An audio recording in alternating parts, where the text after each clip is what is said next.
یک درمان خیلی سختی یه دوستی از دوستان من به من یاد داد که این من 2 سال دنبال این بودم که از فرانسه دعوتش کنم بیارمش ایران که این درمانها رو به ما یاد بده. یه پروفسور معروف ایرانی است که در فرانسه صاحب بیمارستان‌های متعدد هست و در امریکا هم خیلی مشهوره. من 2 سال بود تلاش میکردم برش. وقتی اومد رفتم شب هتلش، گفتم خیلی خوب حالا فردا میخوای چی برای ما بگی؟ من همه پزشکامو جمع کردم. گفت هیچ، میخوام بگم آب جوش بخورید و بدوید. آب جوش بخورید و بدوید.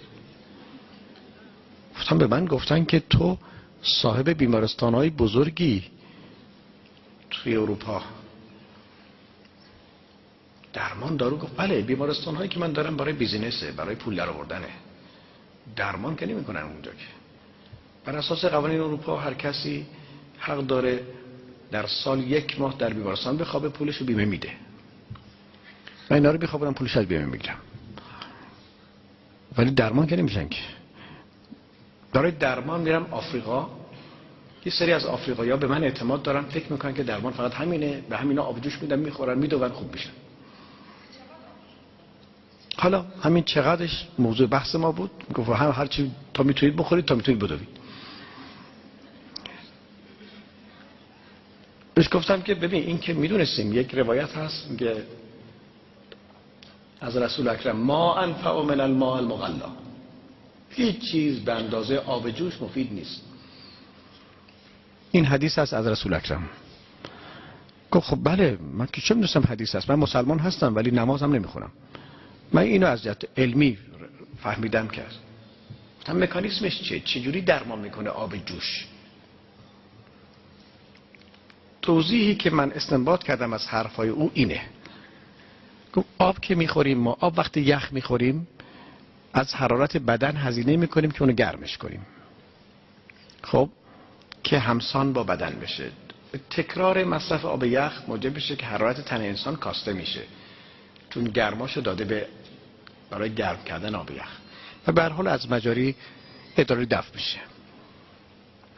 مقدار استمرار مصرف آب یخ گرمای بدن کاسته میشه، لذا کل بدن سرد میشه. آب زیاد خوردن زیان بخشه، به خصوص آب ناشتا. این که میگن همه آب زیاد بخورید، روزی 8 لیوان بخورید، خیلی خوبه برای مردن و مریض شدن، خوبه. ولی صفراوی ها میتونن بخورن، دموی ها میتونن بخورن، چون بدنشون صفراش بالاست، حرارتش بالاست، آب بخورن خنک بشن، خوب. اما وقتی که آب جوش میخورید دیگه از حرارت بدن هزینه نمیکنه، خودش حرارت داره. و اگر این آب یک مقدار کمی غذا همراهش باشه، یک قاشق مثلا عسل همراهش باشه، 1 دونه تا 3 دونه بادام همراهش باشه، خود این آب حامل مواد غذایی به تن میشه، چون کل آب موجب جذب غذا به تن میشه. ما هر غذایی که میخوریم با آب قاطی میکنیم به تن میرسه و که خودش به تن نمیرسه. که جوشیش به اندازه چای، نه که بسوزه بدن. خب حالا این آب جوش هم به هر حال همینطور میخوریم، مقداری گرما به تن میده، اما به هر حال از مجاری دفعی از کلیه و اینا دفع میشه. ولی وقتی که آب جوش میخوریم و میدویم حرکت میکنه و آبی که بایستی از طریق کلیه دفع بشه میاد توی سلول ها از طریق عروق دفع میشه. درسته؟ پس موجب شویندگی تمام سلول ها میشه. هر سلولی تقریبا 75% آبه، 25% سایر چیزها. و وقتی که این آب غلیظ شد، سوداوی شد، در یک جایی موجب بیماری میشه. بس برآیند کل سودای موجود در این سلول چهره ما تیره است، چروک داره. وقتی که این آب پاک شد، تمیز شد، چهره ما روشن میشه. حالا وقتی که فشرده شد این سودا، موجب بروز اون سرطان میشه دیگه. ما اگر بخواهیم این سرطان رو لاغر کنیم، یا بایستی با بمباران شیمی درمانی لاغرش کنیم، تومور سرطانی را یا با شویش سودا از طریق آب جوش. پمپ میزنه، حرکت دویدن، حرکت حرارت شتاب گردش اون تو مغز تو سایر اندام ها، همینطوری که پمپ میچرخه هر دقیقه چندین بار خون در کل بدن میچرخه دیگه، همینطوری که میچرخه همینطور غده سرطانی رو میشوره، هی میشوره لاغرش میکنه. مثل اینکه شما یک مقداری مثلا یک زائده کنار لیوان باشه، آب وقتی که بهش میپاشی به تدریج لاغر میشه تا پاک میشه. بعضی جاها شما مثلا دست میمالید یه زائده رو پاک کنید، بعضی وقتا آب میپاشید و پاک میشه، همین که به تدریج لاغر میشه. پس دویدن پس از نوشیدن آب جوش به اندازه‌ای که انسان عرق بکنه، اولا مانع توسعه تومور سرطانی به اندام‌های مختلف میشه، ثانیاً به تدریج موجب لاغر شدنش، ذوب شدنش و دفع شدنش.